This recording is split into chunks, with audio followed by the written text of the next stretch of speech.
Hey guys, and welcome back to Hoosier Hardware, and today I'm taking a look at an SSD, and this is an external SSD, and from the looks of it, there just might be an M.2 drive inside of this little tiny enclosure from RAVPower. So let's take a look at this thing right after the little swoopy intro.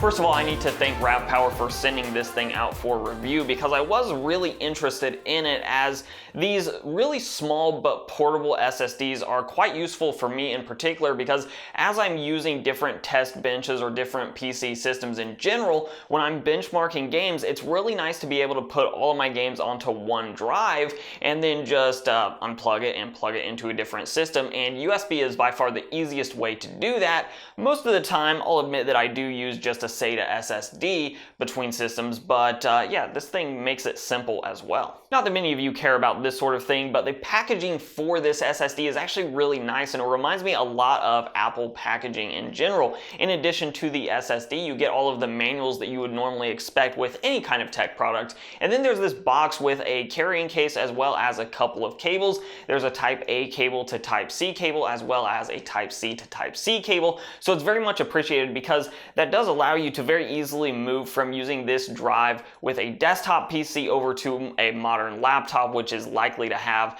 Type C ports. And in fact, a lot of laptops these days, especially if you're on the Apple side of things, does only have Type C ports to begin with, so that Type C to Type C cable is very much appreciated. Now, RAVPower does have software on the SSD itself when you first plug it in that will allow you to password protect the SSD. So if you're looking for a very simple solution to put sensitive files onto a physical media like an SSD and then take it from PC to PC while still having it password protected, then this might actually be a decent option for you. That being said, if you are somebody that's going with a DIY solution, something like this guy over here that is an NVMe enclosure with an NVMe drive on it, there is software out there that can do the exact same type of maneuver. It's just going to take a little bit more research on your side of things if you're wanting password protection on a DIY solution versus the RAVPower solution, which just comes out of the box ready to go. The drive is formatted from the get-go, so you just plug it in, you go to the drive itself, and the setup for the software is actually on the drive itself. So it's very simple to get started with RAVPower. If you're going DIY,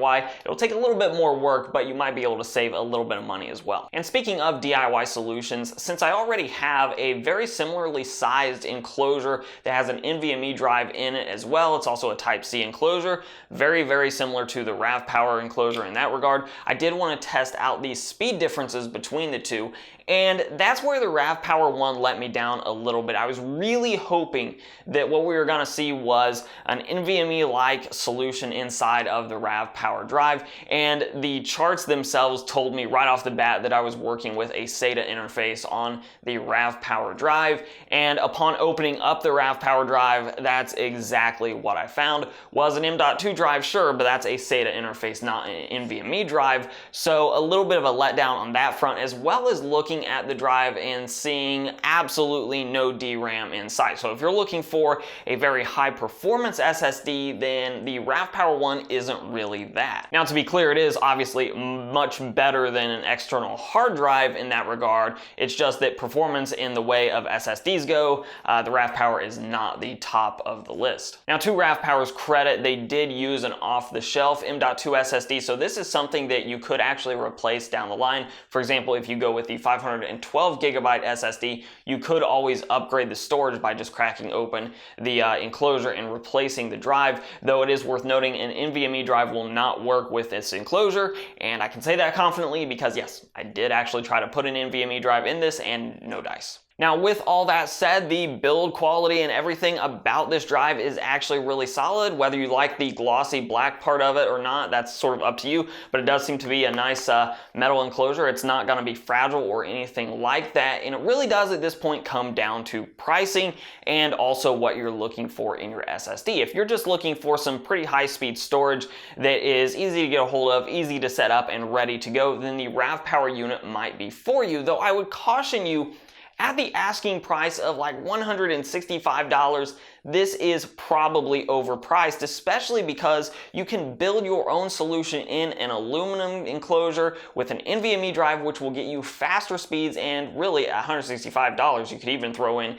an NVMe drive with a DRAM cache, though I will note the one that I used in my testing is just a commodity class SSD. There's absolutely nothing special about it, no DRAM or anything like that on it, but you can put one of these together for something like $120, $130, whereas $165, really at that point all you're paying for is the ease of use and the ease of setup. Now that being said, right now RAVPower is running a 25% off promotion on this exact SSD, which drop kicks the price down to something like $125-ish. And at that price, this is much more compelling. Now, I still think you can build your own with the current SSD market in your own enclosure for a little bit cheaper, especially if you're using a SATA M.2 drive instead of an NVMe one.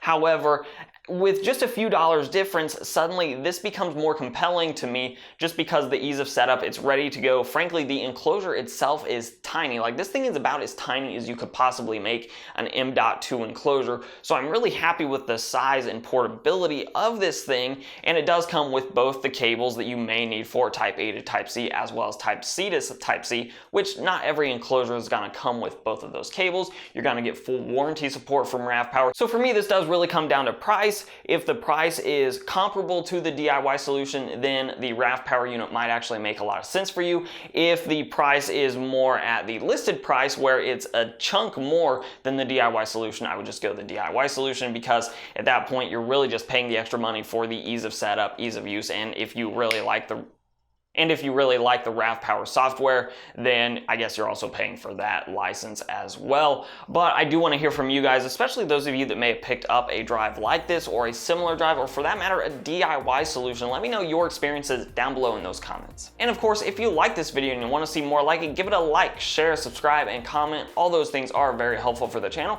You can follow me both on Instagram and on Twitter at Hoosier Hardware. And as always, I'll let YouTube queue up a couple more videos from my channel for you to watch. I'm Shane with Hoosier Hardware, and I'll see you guys in the next video.